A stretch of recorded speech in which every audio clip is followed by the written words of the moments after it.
Jesus. Hallelujah. Woo! Bathandekayo. Uyabona lo msindo wendumiso nguzwa manje kuseni. Owabanqobileyo. Kodwa nikhona nibathandekayo. Hallelujah. Kuthi angimemezela amahubo 126. Ukuthi la uJehova ebuyisa ukuthunja kwesiyoni kwasengathi siyaphupha. Jesus. Ngoba ngizwa kahle kuseni kuyikhona into ayenzile uNkulunkulu. Hallelujah. Angeke uphinde ufana naseqaleni. Jesus. Oh, somebody say hallelujah. Hallelujah. Hallelujah. Abasenza umsindo wendumiso. Senza umsindo nenhloko. And give Jesus praise. Jesus. Hallelujah. Hallelujah. Pause. Ngicela sihlale phansi bathandekayo. Bless the name of the Lord. Amen. Oh, wazi wamkhulu uJesu ekuseni. Ay. Uqinisile ubhala umhlabelelo wathi emagameni onke siwaziyo. Wathi kodwa elakho lingefaniswe nalutho emhlabeni. Somebody say hallelujah. Bathandekayo mhlambe ngicela nje ukuthi ngoba ngishile angisho ukuthi stop ngithe pause. Ngoba siyabuya kwi session khona manje. Bathandekayo sicela siyazi ngicela ungabingeleli umuntu obingelela kahle ngokulandelayo. Ngiqale kanje bathandekayo kunomzalwane maybe ubezela ngaphambi lezothandazelwa wayeselahlekelwa wallet wakhe. Siyacela ukuthi azoqinisekisa ukuthi owakhe noma ngeza kumpostoli umbuyazi. Uma engafiki bathandekayo ngizoyisa lapha ku registration desk emumva. Kukhona engizofika ngibahlebele khona ukuze siqiniseke ukuthi wallet wakhe umuntu. Amen. Kodwa ke inkonzweni sesenza nje ngoba singabantu. Kodwa wallet womuntu ngeke usukume nje uzothatha wallet uwazi kahle akuwona wakho. Lo nje uyawathi owami lo owami njalo. Amen. So uma khona umzana olahlekelwe wallet wakhe eze kumpostoli umbuyazi mehla la if uthatha isikhathi nami ngeke ngene nawe emotweni ngoba ngisazoba busy. Nomoya okukhohlwa uthatha indawo so vele siubeke lapha ku registration desk umuntu oyi1 bathandekayo but wallet wakho safe ukhona egameni kaJesu. Amen. B bathandekayo siyaphumana khona manje siya ebreaking bazalwane. Mhlamba abafika for the first time ku Intshukumo. Intshukumo ke iyona le. Kulalwa ngo3 ekseni ufike ngo4 endlini ngo6 usuku usenkonzweni ukhonzo kuphunywe ngo22:10 njengoba ku2:10 manje ngo10 kubuywe futhi. Kuba nje kanje futhi ikhona okusenza sibe nje. Futhi sithanda kakhulu maku kanje. Yeah. Amen. Yeah.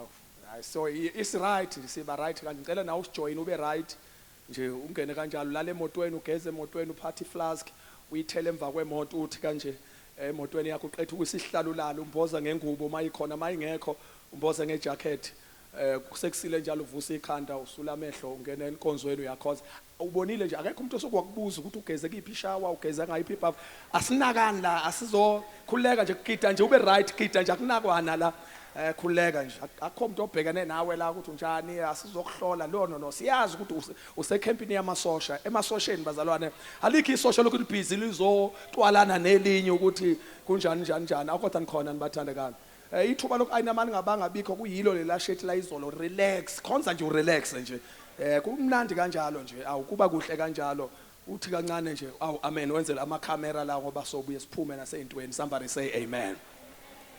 Then the church bathandeka so phumani khona manje go 10:30 we come back bazalwane bam and we'll have a wonderful session. We main session yethu bathandeka will never say anything ngizokhuluma nangama speakers but uNkulunkulu uzosenzela okuhle kule session esiphuma kuyona. Senzeni kanje bathandekayo masiphuma nje manje like soldiers njengama sosha senzani kanjalo bazalwane lapha emuva sine registration desk. Siyacelana bathandekayo ukuthi abazana bangakaze bavele lapha na registration please Zion let us all go there somebody see your register. We don't want to miss lo nkulunkulu wentshukumo ngenxa yama finances. Asifuni ukuhlukana noNkulunkulu wentshukumo ngenxa yemali. Imali ngeke izitshele ukuthi siyahlukana noNkulunkulu ayihambi yolala. Sizoyikhipha imkhonzo uNkulunkulu. Nikhona nibathandeka. Simply way sizo register nje sonke ngoba masingaba loyal nje sonke bathandeka register sonke umsebenzi wonke usimple. This thing ayidingi nokuthi size sithi no simple nje ukuthi hey yazi ngoba ngifuna ukuthi le yanto kaNkulunkulu iphakame uNkulunkulu uyasondla uyasiphilisa la sisendlini yombumbi So senze thi isondo lingaphenduki lodwa abathandekayo endlini yombumbi ngenxa yezinkinga zama finances. So we don't want to ukuthi into kaNkulunkulu iphakame. So siyacelana bazali bami sivakashele i-desk le registration abazana abakwe registration team izobe yenza ke ingcomo kubantu abenze kahle ngokuregister. That is not my part. Mina iphathi yami ukuthi ngenze nje ukuqiniseka ukuthi bonke abantu bayafika lapha siyo register. Bazana njenge culture lapha ekhaya abafundisi bonke size mase siphuma nje manje sizoyana kuleya indlu leya kwi hall la sizohlala. Awujabule uzuliphathe kahle uzuliphathe kahle Asam Hawinyagas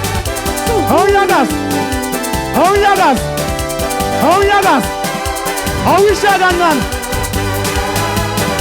Hawinyagas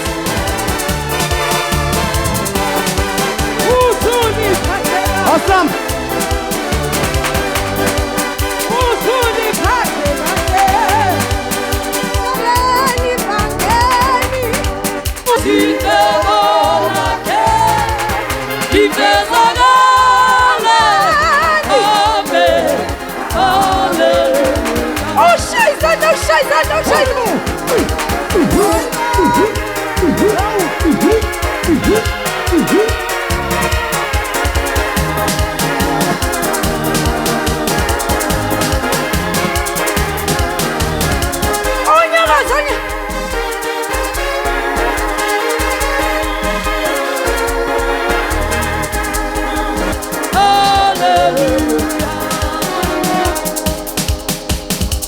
Siyacela bathandekazi ngiyaqola siyasorani bathandekazi.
Asambe ngejen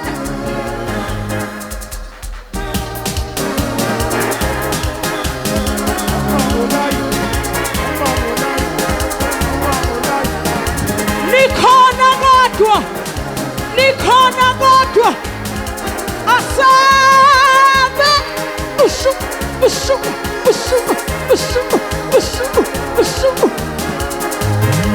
Nikhona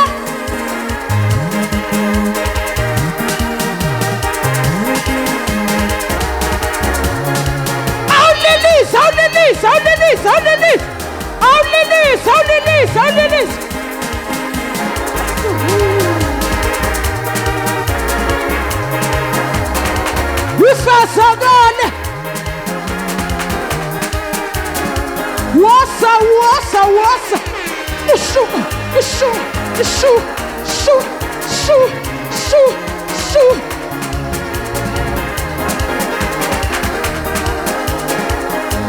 Aunyanga senawe.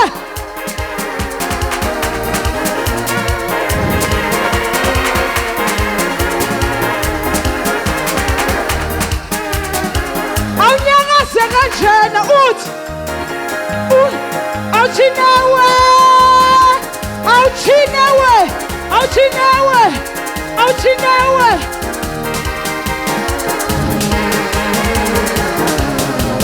Ukusikama lakhe lifezakale.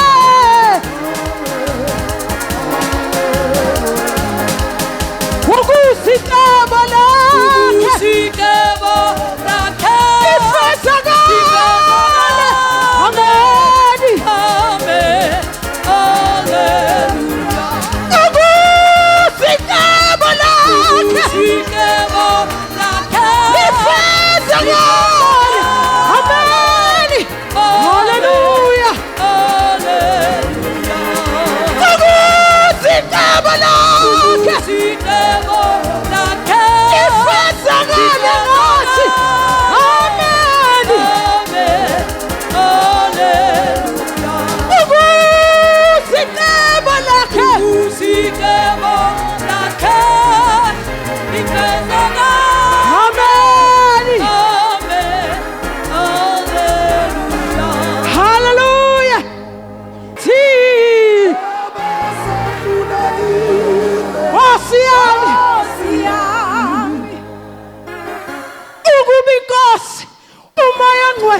Hayibo ukubinkosi umoya ngcwele wayengemanga ngakithi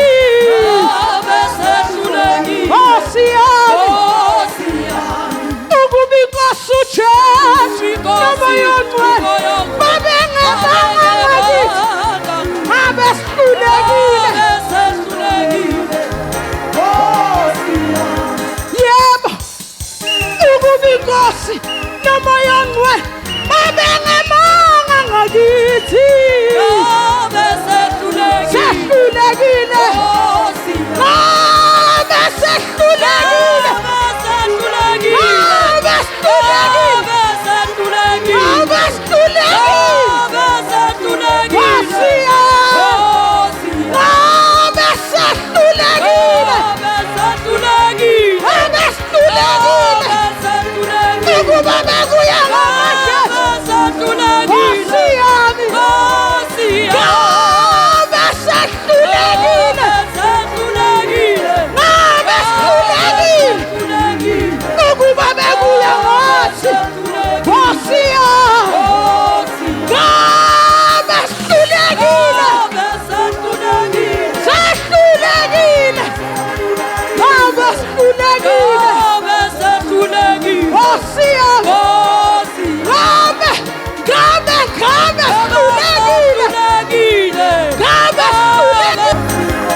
Nkosi yami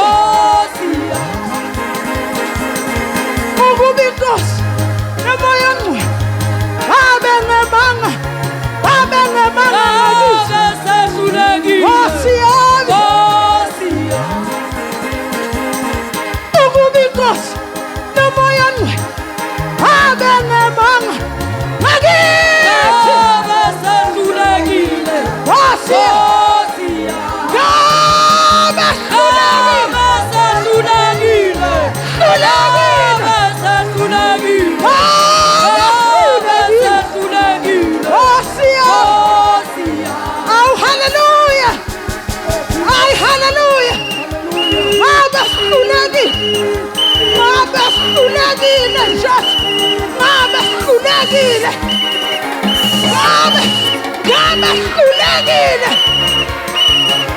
wasibamba ngesandla moya ongcwele wahamba nathi indlela yonke ngabe sikhulekile waba ngumoya weqiniso Nkosi yami ngabe sikhulekile ngabe sikhulekile ulimangasa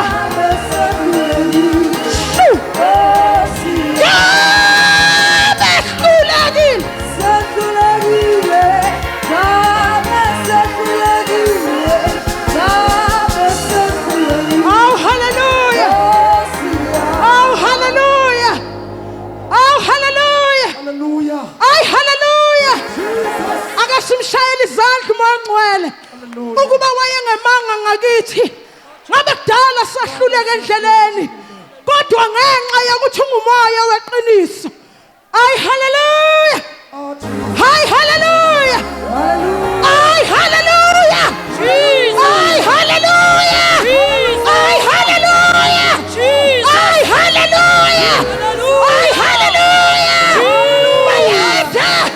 ay haleluya Inkosi engazimulo athi ohlobelela inkazimulo yakhe isigcwala amazulu nomhlaba. Oh hallelujah. Okha malingu Jesu. Okha malingu Jesu.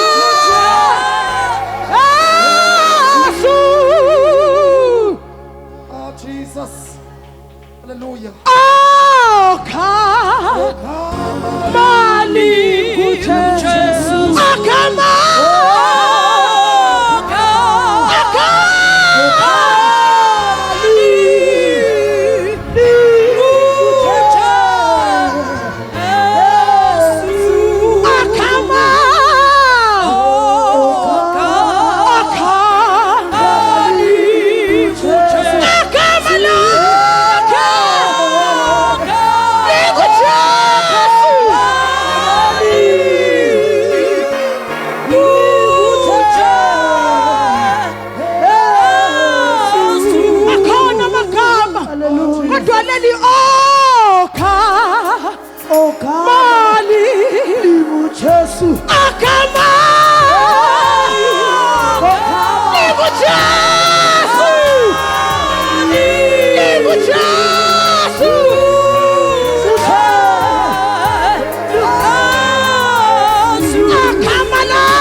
Come on!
mali.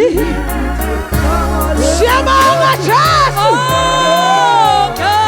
Siyabonga Jesu. Siyabonga.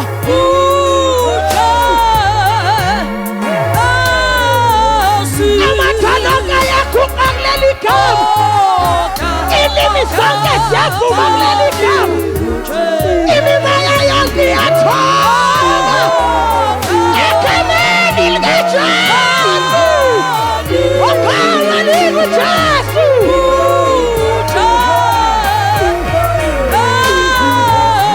Amathalonga yakho kuleli gama. Ilimi sonke siyavuma kuleli gama. Imimoya yonke iyathoba. Egameni likaJesu.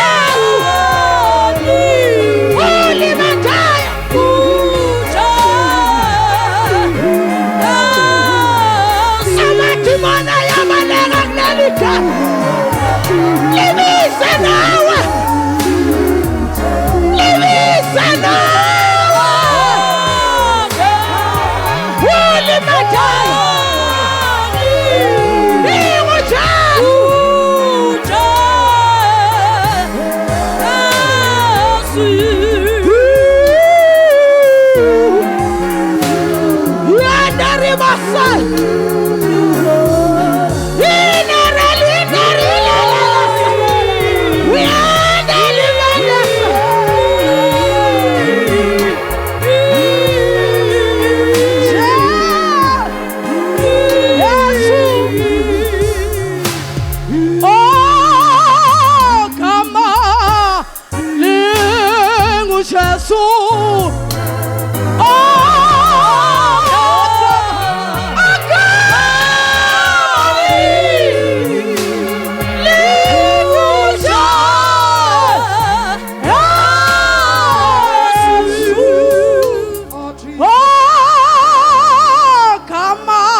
Hallelujah. Jesus. Hallelujah.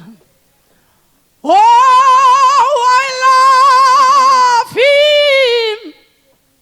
Oh, I love him. Oh, I love him. Mighty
Simene ngeenyawo zethu sonke bathandekayo. Ngiyafisa ukuthi samukele onyawonhle. Simukele bathandekayo inceku men and women of God. Simukele ubaba wethu umpostoli uGasela kanye nama guest speakers ethu. Ngenkulu inhlokomo sidumisa sibonga uNkulunkulu ahamba nabo. Ngegama lenkosi yethu Jesu Kristu shaya inhlokomo enkulu bathandekayo sobamukele. Besangena ngaphakathi egameni kaJesu khona. Inamandla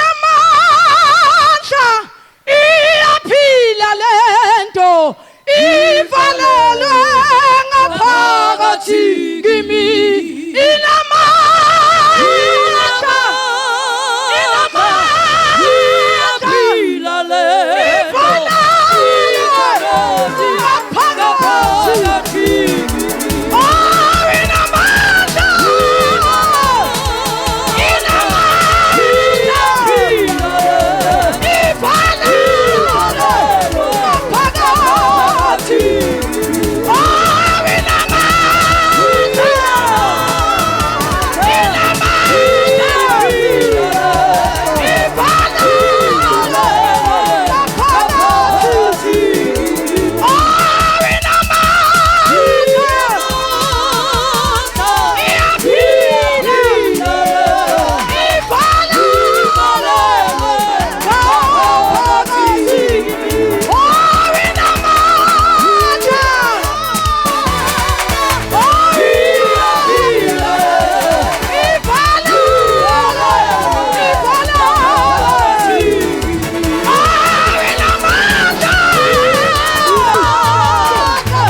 Ngicela 1 minute.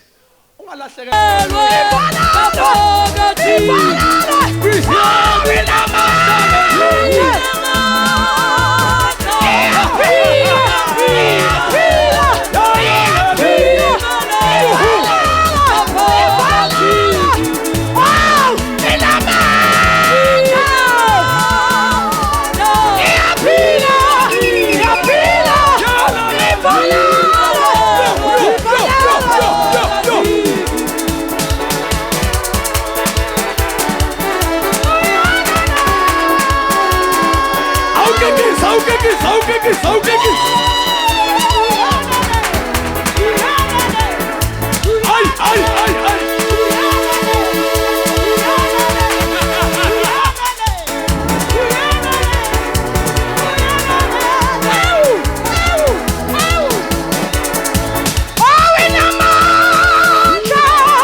Shine just on and give him praise. Hallelujah. Oh, hallelujah. Come on, Zion, let's give Jesus the glory and praise. Hallelujah. Hallelujah. Thank you, Lord God. Hallelujah. Sime ngenyawo sonke abathandekayo. Sicela uBishop Duma eze ngaphambili asivulela inkosi yethu ngomkhuleko. Siqonde ekhaya nithi nina masinga thiye Maskole emhlabeni masikhona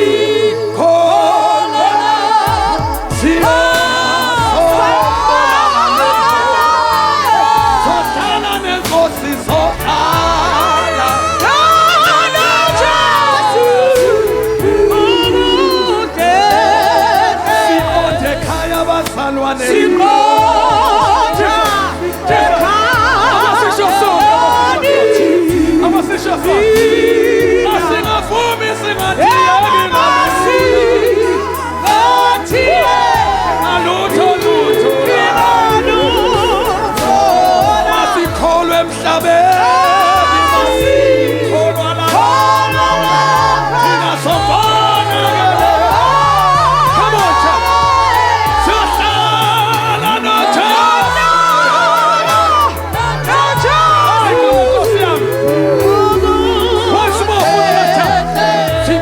ekhaya bazalwane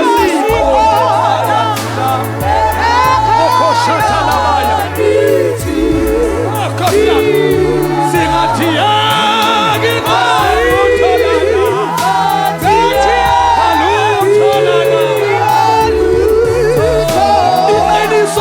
must call out just. She call out just. She call out just. She's a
ungubaba omuhle nothembekile nongcwele nasentambama simeme ubukhona bakho simeme ipresence yakho sesifikile futhi baba ebukhoneni bakho la sithokoza khona sesifikile in your presence silindele wena moya engcwele siyabonga ukuthi sewukhona kule ndawo uzophilisa loyana loya ogulayo uzothalizwa ezintsha kulona loya olindele wena uzopha loyana loya ngalombulinganiso wakho siyabonga baba ukuthi amandla akho asazokwenzeka kule ndawo ukhona bakho we praise your name ukuthi bozungcwele uzodala into ezintsha empilweni silindele wena silindele izulu silindele ubuthathu bakho Siyabonga moya engcwele ukuthi ukhona kule ndawo sikhulekela lenkonzo yonke sinikele esandleni sakho.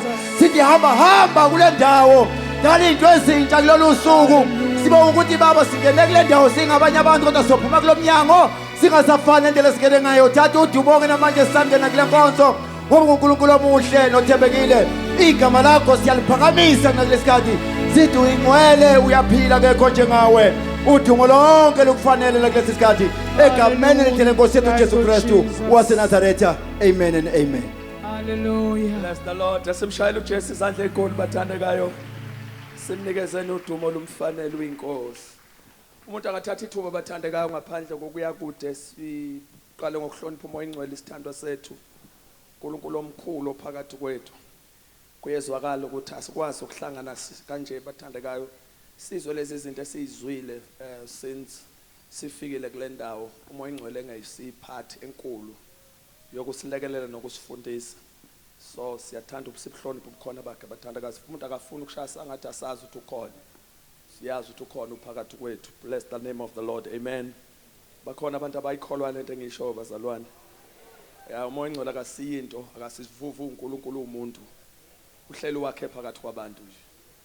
Awu haleluya. Lo muntu oseduze kwakho ukude kabi kunomoya ingcwele oseduze kwakho. Lo muntu oseduze kwakho ukude kabi kunomoya ingcwele oseduze kwakho. Futhi lo hlelo eduze kwakho makuphela iconference niyahlukana yena uzohamba nawe. Ngisho ningahlala ndawonye nilala embhedeni niyalala nizume kungabisazi kwenzakalani ngapha kwamakhelwane. Lo leli nawe la kodwa khona ongazeli ongalali. Ulondoloza ukuphila kwakho ubusuku nemini 24/7 ngazi bani amen bathandekayo. He's a loving God, a faithful father, a wonderful counselor. Uyena opreserve ibandla. Aligcine esikhathini esinje lingabi nje kodwa libe nje. Usenza sime kunyakazwa singesabi kusabisa. Siqunga isibindi usuku nosuku. Iphimbo lakhe alifanele labantu ukhuluma ngevoice encane ehwebezayo. Kodwa into ayishoyo inamandla. Usazi singakakhulumi. Usazi singakasisalele sisavukile. Wazi future yethu 50 years wethu wazi ngathi namhlanje. So asikho isidingo sokusaba uJesu wasishiyana noNkulunkulu omkhulu kabi umoya ingcwele. Wa decide ukuthi emathempeleni onke ahlakaniphile namakhulu. Wa decide ukuphuma nakumathabanakele. Wavolo wanquma nje ukuthi uzohlala emzimbeni yethu ayenze ibe yithempeli. Iyo lento singathakatheki singanyakaziseki singanyakaziseki siwiswa phansi asinyenyeki. Usathana uyashigadla asigadleki. Mkhulu ongakithi kunosezweni. Ingakho ngigarantile ngashaya phansi ngonyawo akho umuntu onamandla ukulichitha ibandla lika Kristu. Kwesikhathi asithemba ngemthandazo yethu sithembe lo hleli la kuthina. Lithi iBhayibheli unamandla ngisho ukusibubulela ngamazwi angayiphiniselwe. Bless the name of the Lord. Amen. Awukuthama ikwaku bengithi bazothabaza nomusho kodwa nikhona nibazalwane bami. Yeah. Bless the Lord. Hallelujah. Wena nje mase ngikhuluma iqiniso la ngempela wena uthandaza 24 hours 7 days a week. Uthandaza iminyaka insuku ezu365 awu break. Ngoba mawuswisha off wena umoya engcwele uthatha over. Une backup system. Makwathi uyalala uyaqhubeka yena. Lithi usibubulela ngamazwi angayiphinyisela esikhulumela kuNkulunkulu. Ngisho usulela ukhona uyinkozi ngisho ukhona. Kanti uJesu wayigadelwe namasosha lele ethuneni amgade ngeibhamu efile. Wayeyingozi ngisho elele phansi eyisidumbu. How much more? Ngoba ubuNkulunkulu kaNkulunkulu uphelele la kuwe. Uhamba nabo uthenga nabo emall. Uthenga nabo espaza. Chofa nabo icomputer emsebenzini. The Trinity uthathu kaNkulunkulu bahamba nawo. Wena ithabanekele kaNkulunkulu kuhlela uThixo nje la kuwe. Kuhlela uNkulunkulu omkhulu omdala kuneyinsuku. Bathi beyomcinga ezulwini kodwa bamazi kahle bamcinga la kuwe bamthole. Kube kanjalo phela ngabe uphelile ngaba ukho kule conference namhlanje. Kube kuya ngama plans ezitha sethu ngaba sikho namhlanje la. Ukuba bekuya ngamacebe esitha sethu ngaba hlalanga la. Sibonga wafa wavuka wayesehlala la kithi.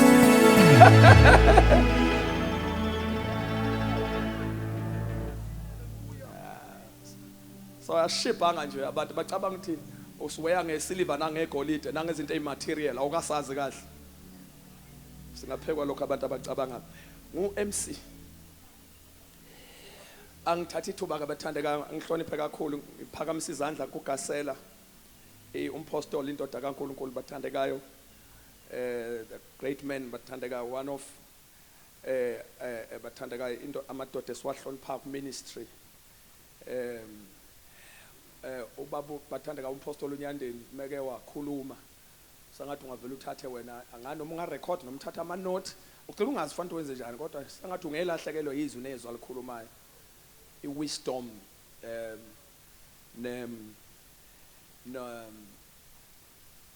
singaba maholi sibe baningi kodwa sithina sonke singobaba uyayizwa lento kaBaba kuye ngisho ekhuluma bonke I know there's this thing so siyamhlonipha uNkulunkulu wakho Gasela neministry yakho siyayihlonipha kakhulu and siyambonga uNkulunkulu kakhulu ngicela sishayele bathandeka umpostoli uNyandeni izandla kakhulu bazalwane ngegama lika Jesu. Udokotela umpostoli uNyandeni bathandeka uJC usazongena nje kungekho na ureportile ukuthi uzoba nathi khona manje bathandeka umpostoli uNyandeni uzoba nathi khona manje so kodwa ke ngenxa ukuthi ubaba ukhona usilulele isandla ubaba ukuthi siqhubeke nenkonzo singalindi umama but uzongena kungekho kudala egameni lenkosi yethu Jesu amen. Siyabonga nanokuthi sibe nabaholi abanalo sosambulo ukuthi uma kudelay yebona kudelay uNkulunkulu inkonzo ayiqhubeke phela uNkulunkulu ukhona. Aw amen bathandeka siyambonga uNkulunkulu kakhulu. Bonke bathandekayo ama guest speakers ethu siyathanda ukuba siwabingelele ngokukhethekile siyazi ukuthi uNkulunkulu kade wasebenzisa kakhulu babukhuba apostoli Nogemane apostoli Mpongose ngimenshina ngamabomu ngoba senisebenzile ozokwethulwa la ingezokumenshina so siyabonga kakhulu bathandekayo uNkulunkulu unisebenzisile mightily samuzwa uNkulunkulu then siyathanda ube sihloniphe kakhulu bathandekayo bonke onyawonhle sikhuluma ngomama umqwathi egameni lika Jesu all the way from Eastern Cape bathandekayo uNkulunkulu is so wonderful. Bless the Lord, amen. Siyabonga kakhulu and great men and women of God. Siyathanda ukube simbulise bathandekayo onyawonhle bonke abafundisi Intshukumo idominate abafundisi kakhulu kunabagcotshwa la kakhulu so igrace uyayizwa nje ukuthi iningi so siyathanda ukube simukele ubuholi bonke bathandekayo bomphakathi could be ama councillor could be ama mayor siyazi sinenhlaka eziningi bathandekayo nama office amaningi akhona esingafuna ukushasa ngathi asatha khona siyanhlonipha siyambonga uNkulunkulu kakhulu egameni lenkosi yethu Jesu Kristu awu amen. Awu sithi amen sonke bathandekayo. Awu shon sonke sithi amen. Bathandekayo asizukuyani kude uhlelo manje suka cela umpostoli umbuya sithi drive kwesikhathi suka kwenzela ukuthi liqonde nje luthi luye straight la kufanele luye khona. So asizukulokho siyakude so party spice Intshukumo push program spice Intshukumo push program inkonzo ihambe nisekhona nonke nibathandekayo so nje uNkulunkulu siyambonga was so much excited ingakho bazalwane bami ungayibambezeli into ibikhulunywa lapha ngithandile lapha ku session yabafundi sithiwa abafundi sicela siphuthumene ngoba sijahi praise senze uthi praise sifice sifuna ukwafica ama chorus because ayiphathi yenkonzo ngadoda kodwa nginwebeke ngibe mkhulu ingakho ngithe akungiyeke nje ngiyeke haya kwesiyo senze njalo bathandekayo ngabona enye into la inkonzo ngeenkonzo amen bathandekayo nami sengisengacabanga ukuthi ngingayenza leli kodwa ngimbajoyini ngabuye ngabona hayi khona uzovela kubonakala ukuthi yabona ke lo uyachance ke lo amen bathandekayo so nje uNkulunkulu so imuhle kakhulu bathandekayo ngicela singaphandle kokuchitha ixesha bazalwane samukele phakathi kwethu umfundisi uAchi Thelezi uzoza ngaphambili bathandeka umntungwa athi Khumalo yini la ngihlola ngiyazi isikhonto ngekho right engisho ngibhala into wrong ngavi la umntungwa uzongibulala uNkulunkulu so celani bathandeka umfundisi umzilikazi eze ngaphambili egameni kaJesu uzosenzela iwelcoming ngicela sishayine izandla sonke bathandekayo eseza ngaphambili thank you Lord God Thank you, Jesus. Mayisho yonke indalo ithi hallelujah, hallelujah. Kuwe simanga kulu wena umkhulu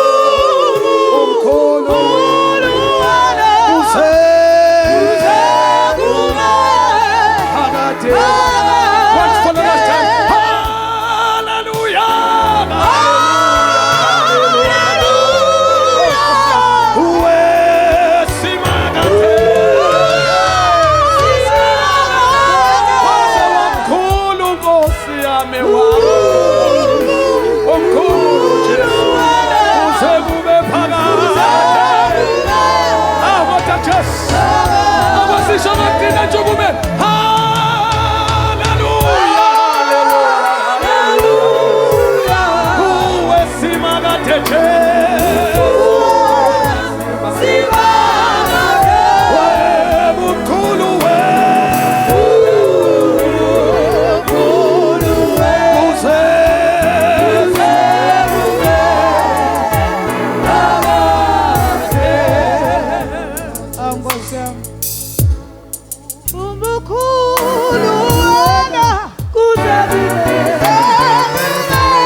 My Jesus. Siyabingelela kakhulu bazalwane umoya ingcwele phakathi kwethu. Siyabingelela kumbaba nakumama umpostoli uNyandeni. I-fivefold ministry yonke ama-guest speakers asekhulumile ekuseni nayizolo abazalwane bonke egameni likaJesu waseNazaretha.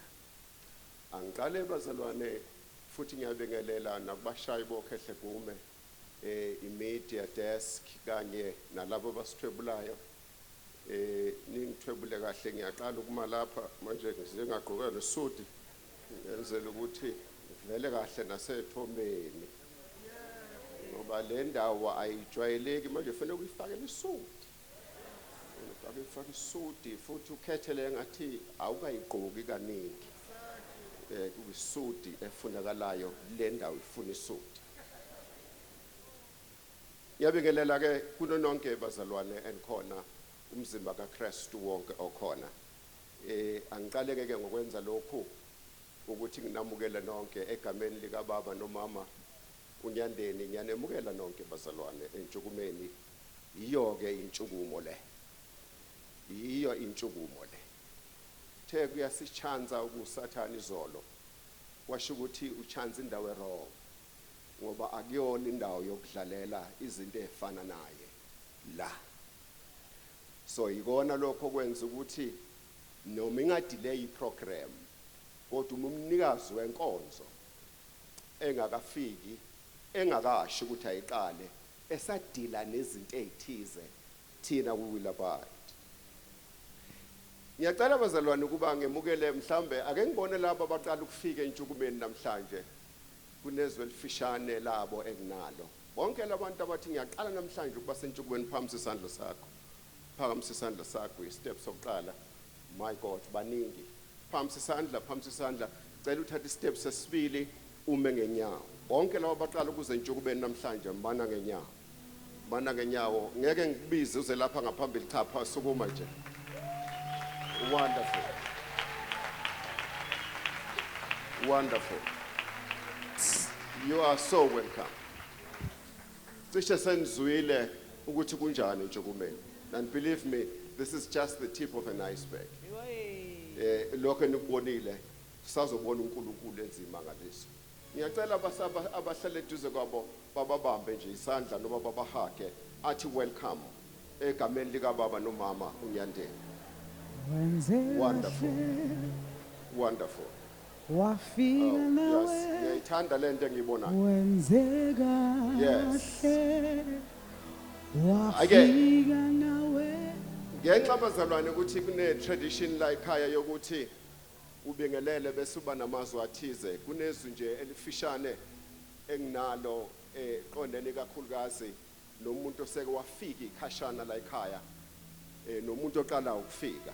Incwadi esike sayifunda izolo Samuel chapter 1 uSamuel loqala chapter 10 sizofunda nje amavesi ambalwa verse 1 kanye no verse 10. First Samuel chapter 10 siyafunda ku verse 1 and verse 10. Akekho uzongifundela. Ningayenzi bazana lento ukuthi ngiqala ukuzala bese ningangifundeli. Ningayenzi lento. Yes, thank you sis. uSamuel wayesethatha umfuma wamafutha wawathela ekhanda lakhe wamanga wathi angithi uJehova ukugcobile ukuba ube ngumholi wefa lakhe na nxa usumukile kimi namuhla uyakufumana abantu ababili ngasethuneni likaRaheli emkhawulweni wakaBenjamini eselisa. Verse 10. Lapho sebefikile khona entabeni pheka iviyo labaprofeti lahlangana naye umoya kaNkuluNkulu wehlela phezu kwakhe waprofetha phakathi kwabo. Thank you sis. Izolo udokotela uMavuso ke wadlula kule ndaba. Ngenxa ukuthi cha nambe ngithandazele bakithi. Nambe ngithandazele lona leli. Bengeke ngisavulelile. 2 weeks onke ngithandaza ngaleli verse. Bengeke impela ngisaya ukuphi.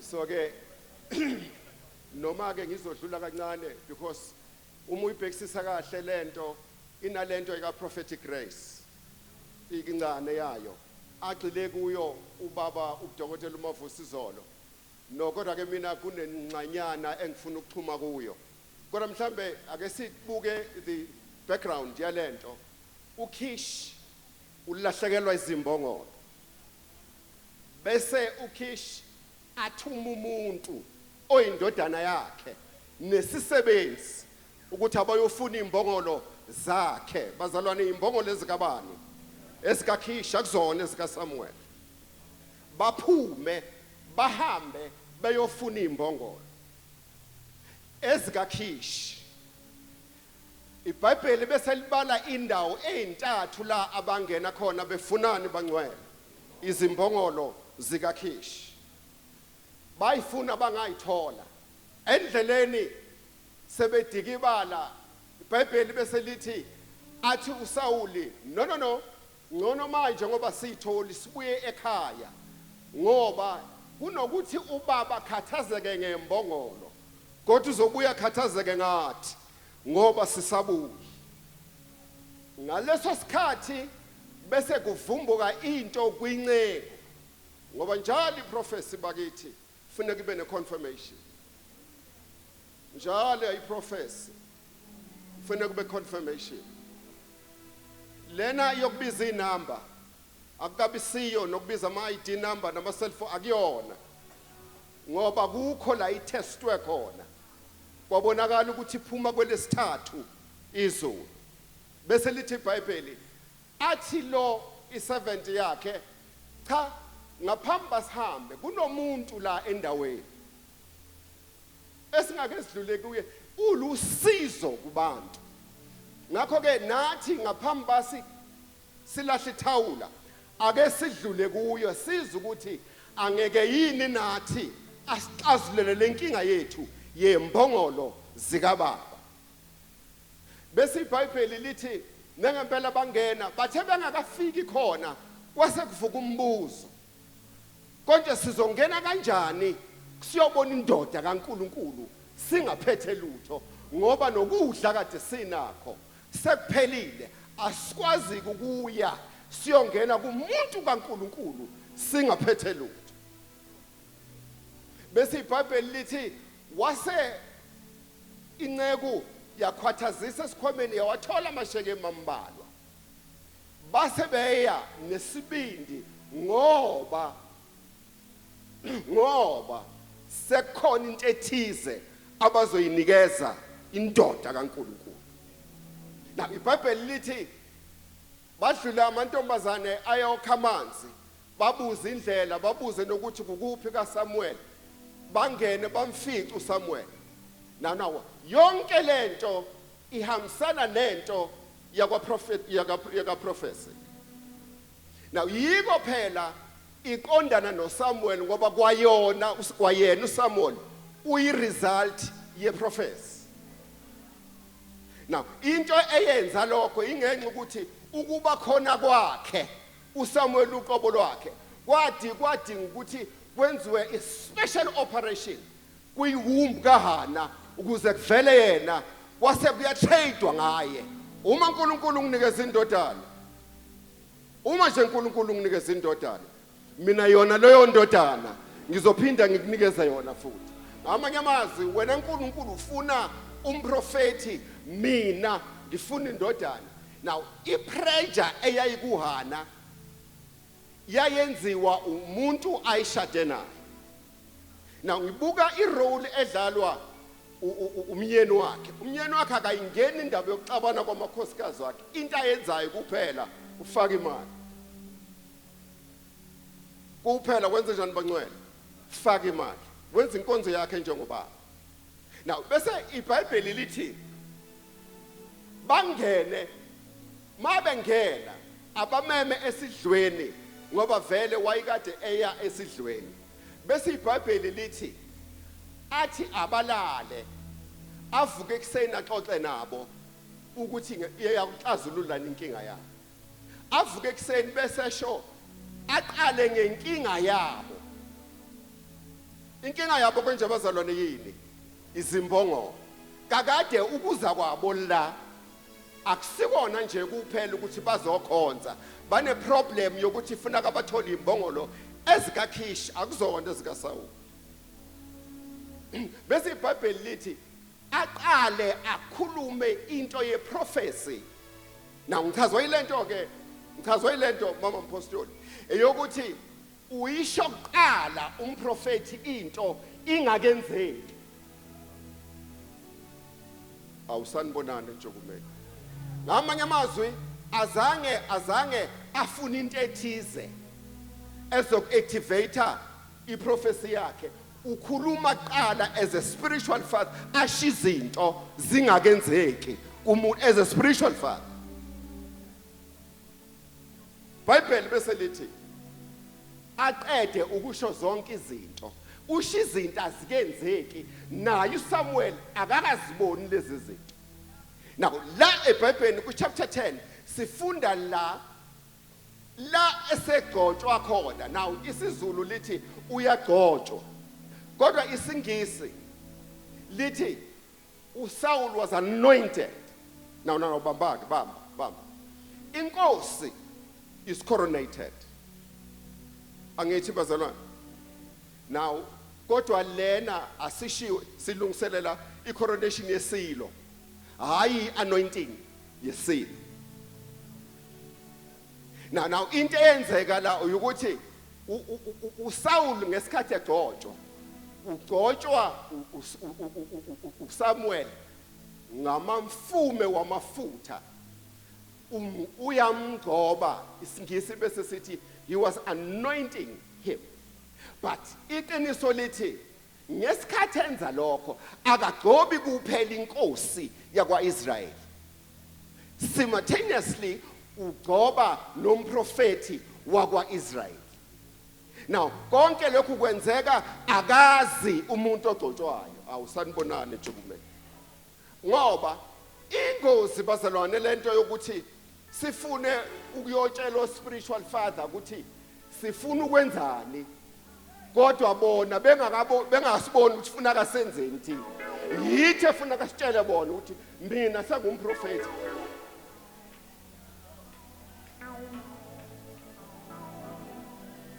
Siyakholelwa namanje ukuthi our spiritual parents abashi izinto bengazidownloadanga kuNkulunkulu. Nalama titles esesinika wona abazalwane akuwona ama titles asiwanika uNkulunkulu. Ngamamazi usefikile yini uSamuel wakhuluma into ethize kuwe. Uma ekhulumile utheni? Bese lithi iBhayibheli wasebuza umbuzo uthi akakugcobanga yini uNkulunkulu bamba ukuthi weluse ifa lakhe hayi abantu babo. Awu bazalwane khona namhlanje kodwa hayi abantu bakwaIsrael kodwa ini ifa lakhe uNkulunkulu. Ngamanye amazwi akazi ukwelusa noma beyinkosi kubantu abajwayelekile abangabantu bakaNkulunkulu kodwa uzolusa ifa likaNkulunkulu. So that is why abantwana bakaIsrael bona bodwa awu kodwa kawozi into ishizolo ukuthi funeka siyibhekisise lento yabantwana bakaIsrael kodwa bese sina siyiqondanise nebandla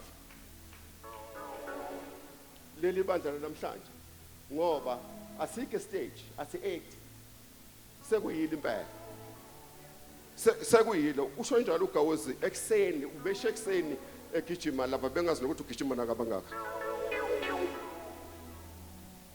Bese lithi iBhayibheli asuke lapha bese yaqala downloada izinto uNkulunkulu azishilo kuSamuel. Awuniyangizwa bazalwane ngamanye amazwi akekho umuntu wayengasho lezi zinto kuSawule ngaphandle kumuntu odownload izinto straight from the throne. Bese lithi iBhayibheli uzosuka la uhlangana nabantu ababili bese bexazulula inkinga yakho yokuqala. Imbongolo kade ziyinkinga kuwe sesusiwe. Sekuthi angikhulumela abantu abaqala ukufika namhlanje Intshukumeni. Lezi imbongolo kade zilokhu zikuhlupha. Ngisho nokuza lapha uze watsheleka imali. Uthe usuphuma kwathiwa usibani seshonile. Wasuthi no imbongolo zikaKish lezo. Kodwa mina sengiye endaweni kade show Dr. Mavusi zona. Because mina ngilindiwe nento yami ayidownloadiwe straight from emazulwini. Ungayikhaleli le mali yakho itshelekile ukuzala. Because ukwazi bani mhlambe usuku lwakho namhlanje lokuzoprofeta. Wena ubungazi ukuthi yakwazi ukuprofeta wayingazi noSola ukuthi yakwazi ukuprofeta wezwa ngalelo langa umetshelwa usabamba abazalwa akatshelwa ngomunye umuntu watshela uSamuel umuntu okhuluma izinto ezidownloada straight from uNkulunkulu. Babazalwa akisiyeke le ndaba your father namhlanje ngapha father namhlanje ngapha. Yes because uzogcina uyiluzile lezi zinto ezazikade seyidownloadiwe zidownloadele wena ngenxa ukuthi uhamba uthi father nalapha ya into zakho sezidownloadiwe. Ngamanye amazwi into kaSawuli ikhuluma indaba yoku-activate into kuwe bese kusala into yokuthi uNkulunkulu ayirelease then bese ya manifest. Now uma uhamba uphuma ungena and call everyone a father ungafuni ukuba stable kuzokwenza ukuthi ugcina ungabonanga ukuthi kanti ngempela izinto zakho zidownload ezabeka kuyiphi drive. Bese ke bazalwane iBhayibheli liqhubeka nokuthi azisho ayiqede izinto ezo uzisho uSawuli asikenzeki nayo uSamuel akakazenzi uSawuli. iBhayibheli bese liyaqhubeka lithi bese emva kalokho uthola amadoda amathathu azobe phethe ukudla. Nawu bamba kuno2 ozoxazulula inkinga zakho bese kuba khona u3 ozobe phethe ukudla. Usehlane uthandazile kodwa for the sake of uhlobo leprofessor yakulo uyadinga ukuthatha ukudla noma ungezi ukusebenzisa. ngoba into edownloadiwe ithe thatha naloku kudla.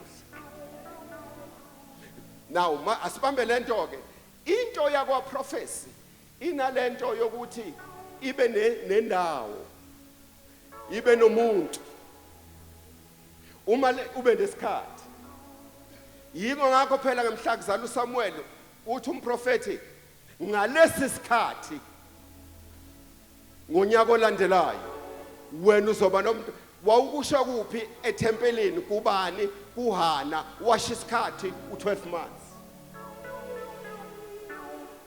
awunisekhona kodwa bezalwane. Now iBhayibheli bese lithi ke azisha iqede zonke lezi zinto. Oh number 5 bazalwane ngithi siyazi ukuthi it's a number of grace angithi so u2 plus 3 ukwenza u5 which is the number of grace. Now ngamanye amazwi now bamba ke bamba my spiritual father ubaba uGamede wayethi angeke uzi enjoye izinto zakwa favor nezakwa mercy uma ungazale uqala wendlale into yakwa grace ngoba into yakwa grace iyona eyibase yalezi zinto before umuntu akutshekisela intama athi awu shem uqala benomusa qala bese ethi awu shem mandla mnikezeni into ethize noma yena azi ukuthi akayideserve. Into yakwa grace injalo ke bazalwane yiko lokhu azange wathuka waphela wathula walalela umuntu kaNkulunkulu ngoba kwayena wayingazi ukuthi ngelinye ilanga uyoka prophet. Bese iBhayibheli lithi bese uyaqhubeka uyofika kwisixuku saba prophet. Awusanibonani Intshukumo.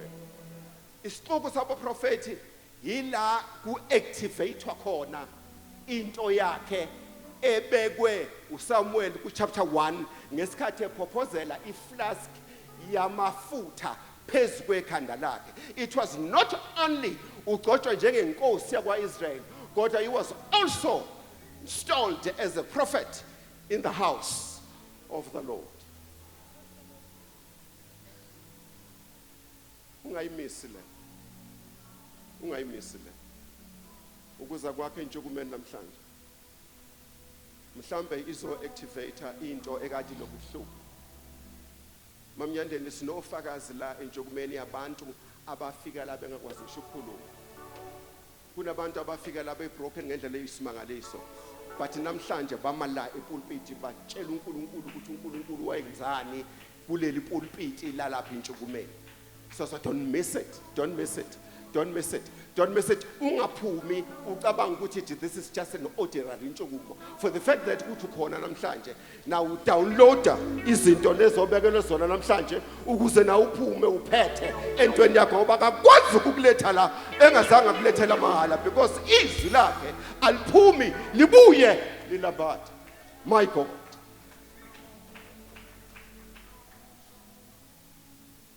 Basalwane into kaNkulunkulu ubaba umbuyaze wakwamala wathi uNkulunkulu uhlobo lomuntu umoya ngcwele olihlelekile umoya ngcwele akabayisi akenzi izinto haphazardly akenzi izinto just because ufuna ukuplease abanye abantu.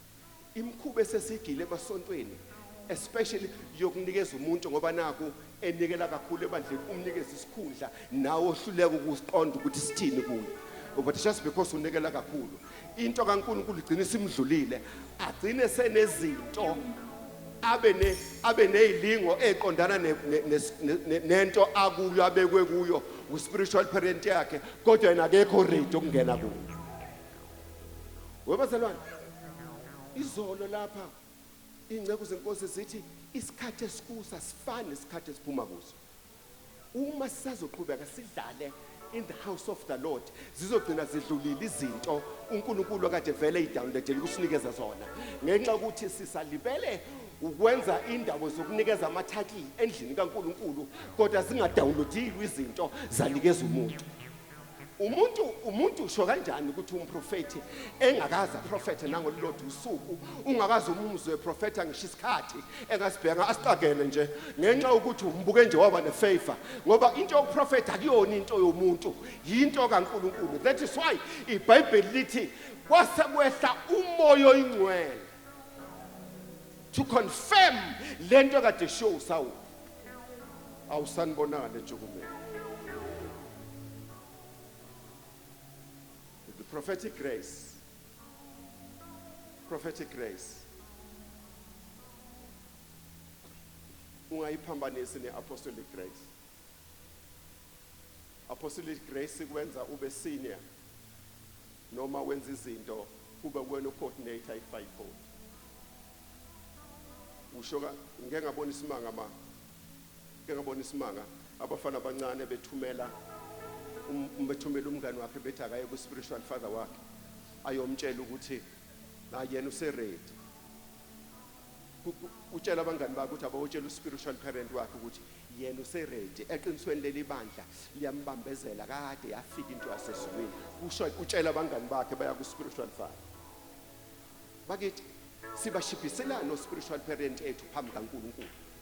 Sibashibhisela engamncengi ebatshela ukuthi leli bandla liyangibambezela. Kusho umfana omncane akakaqedi ngisho unyaka ephuma eBible College kodwa usetshela uspiritual father yakhe osohlalela for 30 years ukuthi uyabanjezelwa. Akasho yena etshela uspiritual uthumela abangani bakhe ku spiritual father ukuthi hamba notshela ubaba ukuthi ngiready eqinisweni sebeyangibambezela.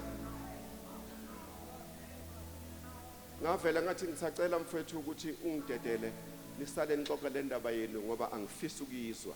Funa ngiphawule kanti akulona ibandla engilaziyo leli. Ngasukuma ngahlala ngale wangibiza. Wathi uthini ngathi hayi sengicela ukuhamba. Because ngangizoshiya into ayengafuni ukuyizwa. Into yokuthi yabona mayizohamba ayidumi kanje. Angithi isikhathi bazalwane esesifikile sinesikhathi sifike kwisikhathi sama titles. Futhi hayi kuphi ama titles esiwenza la enkonzweni. Kuvumbe sekhona nezengazazi okuthiwa imminent ebandleni likaNkulunkulu. Asiyikho ititle ka imminent eBhayibhelini. Oyi bazalwane ayikho ititle ka Archbishop eBhayibhelini. Ayikho ititle ka Archbishop eBhayibhelini. Ugcina ku bishop. I-fivefold ministry iqala umprofeti o-coordinator yonke wonke la enzeka manje nakuleli bandla lethu. Hayi bazalwane hayi. Isikhathi asisavumi ukuthi la sidlale la. Hayi singadlala nje kwezinye indawo kodwa hayi la. Uphazamisa the apostolic calling yomuntu kaNkulunkulu osuke khona agcine ngakwazi ukwenza lento eshiwe yi-apostolic calling yokuthi yena uhambe ekhanda amabandla washiya. Ngesikhathi eshanda ibandla uno 2 years ufikile ebandleni wathi into isalukwazi esodwa ngoba sinoshukela sawa usugijima usiyothi wena usubiziwe usufaka ipressure ku spiritual parent yakho ngenxa yokuthi wena ufuna ukubizwa ngumfundisi. Kuphi kulela kabani ibandla leli lika Jesu liphi kanti liphi bandla ya nabona bazalwane bakhona abantu abafuna ukudlala kanti isikhathi sesi against us. Isikhathi asavumi sokuthi sidlale endlini kaNkulunkulu. You say le ndaba yokubhanselana ngama titles just because ku contest esincendile. Romans 1 verse 20. Ngizisho zonke lezi zinto so that there shall not be excuses. Ukuze ngabikho ukuzilandulela. Singazenzi izinto just because we want to please people, but sibuze ukuthi uNkulunkulu uthini. iBhayibheli bese lithi waseyafika uSawuli nangempela wafika waprofeta. Ngichazwa ile nto ngoba mbambuyazi. Ngichazwa ukuthi abantu akade bengamazi uSawuli ukuthi uyekwazi ukuprofeta ibona abakhuluma kuqala kungakakhulumi uSamuel. uSamuel ezothi hawu kanti ngempela iyenzeka lento kubuza abantu bathi akusiyo yini indodana kaKhishi leya iyakwazi yini nayo ukuprofeta because udownload endaweni right. Kuphi bazalwane? Angeke sifike sivimba abantu ngaphandle bezokona into yethu bese nathi la ngaphakathi kube yithina esikhanda imkhuba yokwabelana nekhundla esingadownloadiwe FM Mazulu amathanda. Kuliphi bandla? Kuleli. Kasani izwi likaNkuluNkulu likusho kahle ukuthi ake sibheke sihlole nale moya esuke ikhona. Le mimoya eza nekhundla nale mali ekhona akulona ke leli bandla. Labo bantu abanjalo hayi bafethu hayi asingaphazamisa ama spiritual parents ethu. Asibanikezeni lento uNkulunkulu athi abazoyenza ebandleni. Singabe sesiba impose izinto abangazange bazenze ngoba Romans 1 verse 20 singeke sisaba nako ukusilandulela ngosuku lokugcina. Osengibosisi.